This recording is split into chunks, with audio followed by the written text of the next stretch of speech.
추석입니다. 특별히 이번에는 한가위가 주일하고 겹쳐서 일요일과 겹쳐서 대체 휴일도 하나 더 있는 그런 해여서 처음 맞는 또 추석이 그렇게 대체 휴일로 맞이합니다. 자, 이렇게 명절이면 수많은 사람들이 고향을 찾죠. 왜 그렇습니까? 나그네이기 때문입니다. 고향이 따로 있어서 고향을 찾아가는 거죠. 여러분 노래 중에 그런 노래 아세요?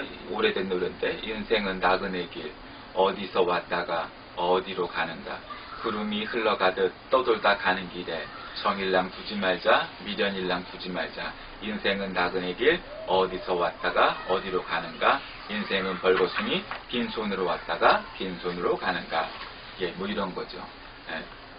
예전에 아버지의 그 인상이나 뭐 이렇게 느낌을 생각하면은 여러 가지가 있습니다. 머리가 이렇게 스포츠 머리여서 이 최희준 씨를 좀 의 이미지와 또 어떤 때는 이정길 씨의 이미지가 그 중간쯤 어디에선가 있었던 것 같습니다. 근데 참 이 명곡이죠. 이게 물론 대중가요긴 하지만 사실은 이 노랫말이 거의 시지요. 그리고 사실은 이 내용이 거의 성경하고 별로 다르지 않아요. 그래서 예를 들었어요. 근데 유행가면서도 찬송가 같은 그런 유행가죠. 근데 오늘 이제 본문 말씀은 베드로 전서입니다. 베드로 전서라 하면 베드로가 사람들에게 이제 편지를 보낸 그런 내용인데 거기에 이제 나오는 내용입니다. 그래서 오늘 제목은 인생은 나그네 길 이렇게 잡아봤습니다. 이스라엘 백성들은 굉장히 나그네 의식이 강했습니다. 여러분이 아시다시피 주후 70년, 그러니까 지금으로부터 2000년 전 약 그때 벌써 이스라엘이 멸망해서 돌 하나 위에 돌이 하나도 남지 않을 정도로 아주 싸그리 깡그리 무너졌죠. 그랬다가 2000년 동안 나라를 헤매다 1945년 2차 세계대전 이후에 비로소 지금의 그 지역의 영토를 차지하고 이스라엘을 건국하게 되었죠. 그러니까 굉장히 그런 나그네 의식이 강한 민족입니다. 그래서 지금도 그렇게 2억이 넘는 아랍 사람들하고 싸우면서도 몇백만 밖에 안 되는 나라인데도 여태까지 싸우면서 이깁니다. 우리가 생각할 땐 지독하다, 어쩌네 그래도 사실은 그렇게 독하지 않으면 살아남을 수가 없을 민족이죠. 근데 그들에게는 나그네 의식이 있습니다. 원래 유대인들이 주로 하는 업종이 뭐죠?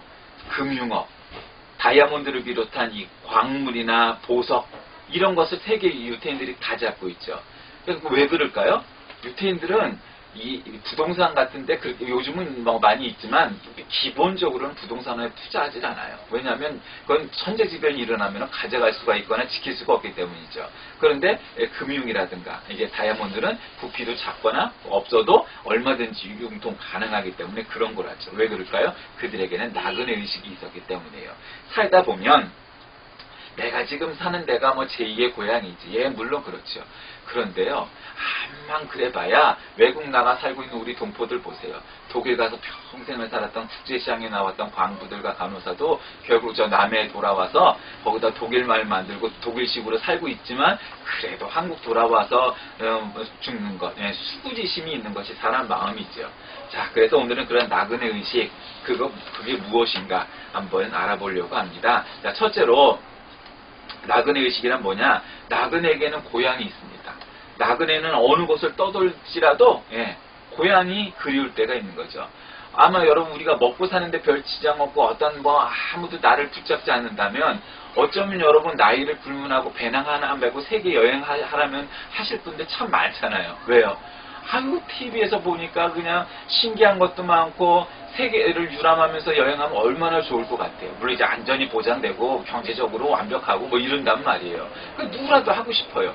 그런데요, 세계 여행도 한 1년, 2년을 돌아다녀도 돌아오고 싶은 곳이 있어요. 그거는 대한민국, 한국이고 우리 고향이에요. 그거는 아무리 돌아다니는 걸 좋아하고 방랑벽이 있고 어쩌고 저쩌고 해도 결국 고향을 돌아가고 싶어 합니다. 나의 살던 고향은 꽃피는 산골, 복숭아꽃, 살구골, 아기 진달래, 울긋불긋 꽃대골, 자리인 동네, 그 속에서 살던 때가 그립습니다. 이런 귀소 본능이 있죠. 여우는 죽을 때 꼬리를 자기의 굴로 향하게 죽는다고 하고 또 머리는 고향을 두고 죽는다고 그래요. 그래서 수구지심이라고 그러죠. 연어는 알에서 깨어서 강에서 바다로 갔다가 결국 다시 강으로 와서 알을 낳죠. 그래서 사람들이 그 연어를 먹을 수가 있는 거예요. 미국에 가면요, 폭포에서 연어를 부화시켜 놓으니까 폭포 아래로 떨어져서 바다로 갔다가 그 폭포물을 거슬러 올라가는데, 그러니까 이 가요에도 보면은 뭐 저거진 강물을 거슬러 올라가는 뭐 연어처럼 뭐 이런 노래도 있잖아요. 이스라엘 백성들은요, 고국을 떠날 때 조그만 이 자루에다가 흙을 담아갖고 꼭 떠난답니다. 그래서 그 흙을 간직하고 고향이 그리울 때마다 그 흙을 살펴본다고 하는 겁니다. 뭐 보통 요즘 뭐 여러 통계가 있지만 보통 이런 명절이면은 뭐 2,500만에서 뭐 많게는 3천만 명까지도 명절에 고향을 찾는다고 그러고 이동을 한다고 합니다. 왜 그래요? 인생이 나그네이기 때문입니다. 인천공항이 생기고 영종도의 풍속도가 바뀌었는데 몇 년 전만 해도 한 평에 한 몇천 원 하던 땅들이 지금은 다 100만 원대가 됐답니다. 1,000평만 가지고 있으면 얼마예요? 10억이에요. 예. 그러니까 뭐 버려진 땅 같은 별볼 없던 시골 땅 한 5,000평 있으면요 50억이에요. 10,000평만 있으면요 뭐 100억이에요. 뭐 재벌이죠 거의. 그러니까 땅 부자가 됐어요. 그러니까 전에 어부 생활하고 농사 짓고 살 때는 이 자녀들이 그렇게 열심히 안 찾아왔답니다. 그런데 인천공항이 생긴 다음부터 그 자녀들이 어떻게 할까요? 잘 찾아옵니다. 예, 먹을 거 많이 챙겨갖고 와요. 왜? 부모들이 50억대 부자가 되고 몇십억대 부자가 되니까 더 잘 찾아오는 겁니다. 여러분, 우리의 진정한 고향은 뭐 어디인가요? 하늘나라입니다. 어디 뭐 서울, 부산 뭐 이런 데가 아니고 어떤 사람이든지 결국 우리의 육신은 흙에서부터 와서 흙으로 돌아가지만 결국 우리의 영혼은 하늘나라 갑니다. 그래서 빌립보서 3장에도 오직 우리의 시민권은 하늘에 있는지라 거기로부터 구원하는 자 곧 예수 그리스도를 기다리노니 그가 만물을 자기에게 복종케 하실 수 있는 자의 역사로 우리의 낮은 몸을 자기 영광의 몸의 형체로 같이 번케 하시느라 이런 말씀이 있어요. 그러니 우리가 돌아갈 곳이 있는 겁니다. 저희가 나온 바 본향을 생각하였다면 돌아갈 기회가 있었으려니와 저희가 이제는 더 나은 본향을 사모하니 곧 하늘에 있는 것이라. 히브리서 11장에도 이렇게 말씀하셨습니다. 자, 두 번째로는 나그네는 떠날 준비가 되어 있어야 합니다. 고향을 오건 뭐 어딜 돌아다니건 나그네는 떠날 준비를 하는 거예요. 여러분이 아시다시피 이스라엘 백성들은 유목민이에요. 요즘도 새로운 21세기 디지털 유목민 시대라고 하죠. 요즘은 핸드폰, 그다음에 그 태블릿 PC 이런 것만 있으면요, 어딜 돌아다녀도 차 한 대만 갖고 다니면요, 옛날처럼 사무실이 따로 필요하고 그런 세상이 아니게 됐어요. 디지털 유목민 시대예요. 세계 어느 곳을 가든지 이제 몇 년만 더 지나면 어느 곳에나 인터넷이나 이제 와이파이가 뭐 100% 되는 그런 시대가 곧 올 거예요. 그죠? 근데 나그네는 그래서 떠날 준비가 되어 있어야 합니다. 그러니까 나그네라는 건 땅을 사는 사람이 아니에요. 야, 여기가 살기 좋으니까 여기다 터 잡고 살아야겠다. 그러지 않아요. 다리 위에 집을 짓는 사람이 없는 것처럼 인생이라는 것은 떠날 준비가 되어 있어야 됩니다. 언제든지요. 그래서 성경에도 보면은 여러 핍박을 피하여서 뭐를 위해서 도망도 가고 떠날 준비가 되어 있죠. 야곱은 애굽에서 살 때 아들이 국무총리에게 극진한 대접을 받고 그렇게 해서 행복하게 살았습니다. 그때 결국 그는 나그네라고 스스로를 규정지었습니다. 그러니까 결국 뭐예요? 자기의 고향 땅, 지금의 팔레스틴, 이스라엘로 돌아가고 싶었던 거죠. 그래서 야곱은 죽을 때까지 고향을 그리워하고 나중에는 그의 무덤도 결국 이스라엘로 돌아가서 만들게 되어 있었던 거죠. 이게 바로 그런 겁니다. 독일에서 있었던 이야기입니다. 하도 가도 끝없는 시골길에 한 나그네가 가다가 불빛을 하나 발견하고 찾아갑니다. 그래서 거기 가서 똑똑똑, 누구십니까? 저는 지나가는 나그네인데 길이 어두워져서 갈 수가 없으니 하룻밤만 좀 묵게 해주십시오. 그랬더니 우리 집은 여관이 아닌 여관 한번 찾아보십시오. 나그네가 말합니다. 당신도 사실은 지나가는 나그네입니다. 언젠가는 이 집도 다른 사람이 차지할 것이고 결국 돌아갈 곳이 있을 터인데 오늘 나에게, 이 나그네에게도 온정을 한번 베풀어 주십시오. 했더니 결국 하룻밤을 지내게 해줬다는 얘기입니다. 나그네는 떠날 준비가 되어 있어야 됩니다. 그러니까 잘 때는 이불을 풀었다가 자고 나서는 그 이불을 다 침낭 같은 것을 해서 배낭을 메고 떠날 준비가 되어 있어야 하듯이 우리 인생도 마찬가지입니다. 내가 가고 싶을 때, 정해진 때 딱 떠나면 좋지만 그렇지 않게 늘 우리는 매 순간순간 떠날 준비를 해야 합니다. 자, 셋째로 나그네는 사랑하며 살아야 합니다. 나그네는 언제 떠날지 모르기 때문에 외롭고 그리움에 늘 사로잡혀 살아가기에 늘 그 옆에 있는 사람들과 사랑하며 살아야 됩니다. 여러분 캠핑을 가거나 놀러 가시면 옆에 고춧가루가 떨어지고 옆에 뭐를 안 갖고 왔고 하면은 어떻게 하죠? 뭐 좀 나눠주실 수 있어요? 소금을 안 갖고 왔는데 좀 소금 좀 주시겠어요? 쌀을 깜빡했는데 쌀 좀 주실 수 있어요? 그럼 빌려주죠. 왜요? 그러니까 놀러 온 사이에 그냥 옆에서 아무리 모르는 사이고 처음 본 사이라도 웬만하면 다 그렇게 하게 돼 있어요. 왜? 나그네이기 때문이죠. 우리나라 속담에도 과부 심정은 과부 간다는 말이 있죠. 나그네 심정은 나그네가 아는 겁니다. 그러니 나그네끼리 서로 돕고 살아야 하는 겁니다. 어느 인생인들 나그네가 아닌 사람이 없기 때문에 겉으로 보면 삐까번쩍하고 아주 그냥 뭘로 다 금치를 해서 힘이 있고 돈이 있고 뭐 줄이 있고 학맥이 있고 어쩐지 그래도 결국은 나그네 인생입니다. 그 가져갈 수 있는 사람은 세상에 하나도 없기 때문입니다. 이스라엘 백성은 참 평생 동안 나그네 생활을 했는데 특별히 요셉으로부터 400년 동안 나그네 생활을 했습니다. 그래서 여러분 출애굽 할 때 그렇게 핍박을 받고 고난을 받다가 그 출애굽을 하게 되는 것 아니었습니까? 그러니까 나그네로 거리에서 자기 하지 아니하고 행인에게 내 문을 열어주었다라는 성경 말씀처럼 나그네를 우리가 대접해야 하는 겁니다. 여러분 요즘은요 옛날처럼 지나가다가 동냥을 하는 사람들에게 돈을 주고 또 자선 냄비에다가 돈을 넣고 하는 일이 많이 없어진 것 같아요. 옛날에는 참 그런 거 많았잖아요. 그래도 성탄절 되면 종교가 뭐든 간에 구색은 자선 냄비에다가 돈 넣는 거 여러분 그건 참 아량이었어요. 지금 그런 거 많아요. 그저께인가도 그런 얘기 했어요. 애완동물 반려견을 키우는데 보통 한 평균이 한 2, 30만 원씩 든대요.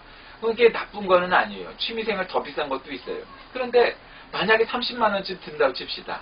그러면은 저 제3세계 국가에 있는 아이들한테 보통 싼 데는 한 2만 원, 5천 원, 비싸봐야 한 4만 5천 원, 5만 원 정도, 선물비까지 하면 크게 봐야 5만 원인데 한 아이를 먹여 살려서 걔를 대학까지 보낼 때까지 키워주는 값이 한 달에 5만 원이면 할 수 있는 일이에요.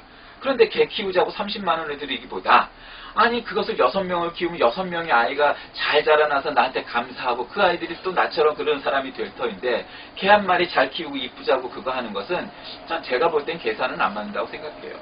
물론 그게 다 나쁜 건 아니지만 그러나 그것도 적당히 해야 되고 그거보다 정말 굶어가고 있는 그리고 요즘 유럽에 있는 시리아 난민들 그런 일 많잖아요. 한국은 우리 일 아니라고 그냥 아무 말 안 합니다. 오히려 그런 일들에 우리가 적극적으로 나서야 그게 소위 말하는 선진국이고 그게 소위 말하는 글로벌 정신으로 사는 걸 겁니다. 왜냐하면 우리나라도 6.25 때 도움을 받았던 사람들이기 때문이죠. 자, 네 번째로 마지막으로는 나그네는 두려움을 갖고 살아갑니다. 여러분 나그네라는 것은 밤에 잠을 자면서도 마음을 못 놓아요. 창문을 닫고 문을 닫고 그렇게 자는 게 아니기 때문에 언제 어느 때 짐승이 나를 해할지 모르고 또는 도적이 지나가다 혹은 강도가 지나가다가 저기 할지 모르니까 잠을 자면서도 어떻게 할 수 있어요. 그러니 나그네에게는 두려움이 있기 마련입니다. 외모로 보시지 않고 각 사람의 행위대로 판단하시는 자를 너희가 아버지라 부른즉 너희의 나그네로 있을 때를 두려움으로 지내라. 베드로전서 1장 17절에 그렇게 말씀하셨습니다. 나그네는 그래서 두려움을 갖고 사는 사람이고 언제 어떻게 될지 모르는 사람들이기 때문에 늘 두려운 마음을 가지고 사는 것입니다. 쓰러지기 쉽고 넘어지기 쉬운 것이 나그네입니다. 살 얼음판을 걷는 것처럼 조심스러운 곳이 나그네입니다. 고양이가 쥐를 잡을 때 조심스럽게 접근하는 것처럼 사는 것입니다. 그래서 베드로전서 2장 11절에도 사랑하는 자들아 나그네와 행인 같은 너희들을 권하노니 영혼을 거스려 싸우는 육체의 정욕을 제어하라 말씀하셨습니다. 그래 나그네는 항상 유혹이 많고 시험도 많고 어려움도 많고 싸워야 할 것도 많습니다. 그래서 이쪽으로도 저쪽으로도 치우치지 않아야 됩니다. 육체의 정욕에 빠지지 않고 그러나 또 우리가 이 세상을 또 전혀 포기하고 살고 그러는 사람들이 아닙니다. 마치 이단 사이비처럼 재산 다 팔아놓고 이 세상 삶은 더러운 것이고 포기하는 것이고 그렇게 우리는 사는 것이 아닙니다. 늘 한 발은 이 세상에 또 한 발은 하나님의 나라에 그렇게 살아가면서 늘 이 세상과 저 세상에 관한 모든 것들을 균형 있게 살아야 됩니다. 육체도 중요하고 영혼도 중요한 것이지 영혼 지상주의가 되어서 육체는 하나도 안 중요하니까 아파도 병원에 갈 필요 없고 기도만 하면 되고 그거는 이단이고 사입입니다. 우리는 그렇게 말하지 않습니다. 병원도 가는 겁니다. 그러나 병원에서 못 고칠 거는 우리가 기도하면서 또 낫게 하고 서로 위하여 기도하는 거죠. 그리고 또 영혼도 중요한 겁니다. 여러분 장례식 한번 가봤던 기억을 한번 생각해 보십시오. 사랑하는 가족이 떠났던 때를 생각해 보십시오. 참 인생 덧없습니다. 무의미합니다. 그렇게 아둥바둥 살았는데 열심히 살았는데 했는데 근데 죽으면 그걸로 이 세상에서 삶은 그냥 끝입니다. 그럼 뭐가 남지요? 우리 육체가 흙으로 돌아갔으니까 아무것도 없고 끝난 겁니까? 우리가 그런 짐승들처럼 그냥 아무것도 없이 인생이 끝났을까요? 아니요. 우리의 영혼은 하나님의 나라에 갑니다. 여러분 오늘은 한가위입니다. 더도 말고 덜도 말고 한가위만 같아라 라는 말이 있습니다. 그만큼 한가위는 풍요로운 계절입니다. 그러나 오늘날 육체적으로 혹은 물질적으로 어떻게 더 이상 풍요로워질 수 있을까 싶을 정도로 우리 민족 이래 최고의 그냥 풍요로움을 누리죠. 요즘은 가난해도 1600cc 자동차를 타는 시대가 됐습니다. 외제차를 타고 다니는 사람도 수없이 많은 시대가 됐습니다. 물질적으로 뭐 이런 거 육체적으로는 우리가 뭐 물론 더 발전하게 될 겁니다. 그러나 뭐 지금만 해도 부족함이 많지 않습니다. 그런데 정말 이 세상에 부족함이 뭘까요? 그래서 정신적인 가치, 영혼적인 가치입니다. 우리가 정말 먹고 살만 하면은 행복하고 여유 있게 하고 남 돌아보고 정말 그렇게 살까요? 아니요. 꼭 그런 것만은 아니에요. 그럴 사람은 어려워도 그러고 사는 겁니다. 부자가 돼도 뭘 나눌 수 있는 사람은 조금 형편이 그래도 나눌 마음이 있고 그런 생각이 있는 겁니다. 나그네란 그런 겁니다. 우리가 언제 어떻게 갈지 모릅니다. 우리 조상으로부터 우리에 이르기까지 여러 풍파도 있었고 많은 문제도 있었고 전쟁도 있었고 경제적인 문제, 가정적인 문제, 육체적인 문제, 정신적인 문제 많은 게 있었습니다. 또 우리도 살아가면서 그런 것을 겪습니다. 이루 얘기하건 얘기하지 못하건 간에 다 그런 것이 있죠. 우리 후손도 그렇습니다. 가끔 어른들이 요즘 젊은 애들 뭐 얘기할 때 우리 때는 얼마나 어려움이 많았는데 요즘도 어려움 많아요. 어려움은 옛날에만 있었던 게 아니고 지금은 먹고 사는 걱정은 없지만 또 다른 어려움이 많아요. 대학을 번듯하게 나와도 취직하지 못하는 학생들이 너무 많아요. 걔네들이 뭘 잘못을 했나요? 시대를 잘못하고 난 거예요. 물론 이제 구조적인 문제도 있고요. 어른들의 잘못도 있는 거예요. 그러니까 옛날에는 고생만 했는데 지금 애들은 뭐 고생이 없느냐? 그런 거 아니에요. 이 젊은 애들은, 학생들은 또 그 나름대로 어려움이 있어요. 먹고 사는 문제는 없어도 그런 어려움이 있는 거죠. 옛날엔 또 고생이 많았죠. 배고픔의 걱정, 전쟁의 문제, 그런 거 많았어요. 그러니까 어느 시대는 어려움은 있는 거예요. 여러분 그런 얘기, 유명한 얘기 아시죠? 수천 년 전 이집트 벽에 그렇게 써있다 있잖아요. 큰일 났어. 요즘 애들 버르장머리 없어서 어떻게 될런지 쯧쯧쯧. 마치 그런 거예요. 그렇게 생각하면 그런 거죠. 그런데요, 나그네 의식이란 건 그런 겁니다. 내가 나이가 많이 먹었으니 혹은 내가 젊었으니 그런 거 아니에요. 온순수대로 가는 것도 아니에요. 그러므로 그림자같이 사는 이 짧은 인생에 우리는 늘 조심하면서 두렵고 떨리는 마음으로 살아가야 합니다. 우리나라 81개 시군에서 하루 평균 1명이 태어나는데 하루 평균 2명꼴로 죽는답니다. 그래서 100일잔치보다 많은 게 여러분 장례식입니다. 신생아실은 점점 없어지는데 장례식장은 자꾸 늘어나고 있답니다.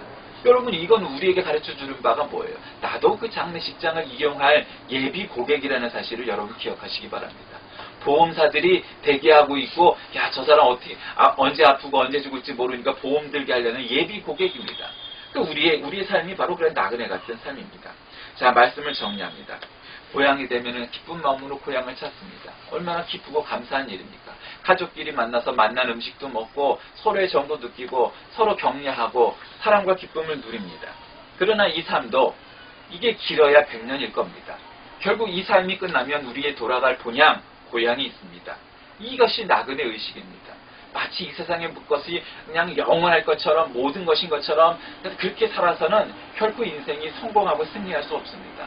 우리가 경제적으로 또 뭐 다른 면에서 많이 배우고 권력을 갖고 그러면 출세하고 성공한 인생처럼 보이지만 그런 것까지는 않습니다.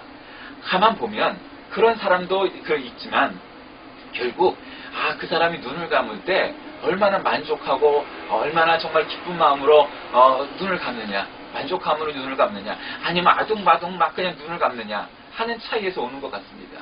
여기에 계신 모든 우리 가족들은 정말로 참으로 하나님이 우리를 부르실 때 기꺼운 마음으로 갈 수 있고 늘 이 나그네 의식으로 가지고 있어서 살면서 늘 주님 부르시는 그날에 문제없이 가는 저와 여러분이 다 되시길 주의 이름으로 간절히 기도합니다. 하나님 아버지 감사합니다. 오늘 한가위를 맞이하여서 우리 모두가 하나님 앞에 모여 우리 조상들을 생각하고 또 우리 부모님을 생각하고 그리고 또 우리 자신과 우리 자식과 또 우리 후손들을 다시금 돌아봅니다. 우리 가문에 예수 그리스도가 찾아와 주셨고 또 예수 그리스도를 영접하게 하셨사오니 자손 만대에 이르기에 참으로 하나님이 쓰시는 귀한 인물들, 이 나라 이 민족 온 세계를 향하여 이끌 만한 위대한 믿음의 지도자들이 나오게 하시고 그들이 세상을 바꿔놓을 만한 그러한 믿음의 사람들이 되게 하셔서 정말로 용감한 지도자들이 나오게 인도하여 주옵소서. 예수 그리스도 이름으로 간절히 기도합니다. 아멘.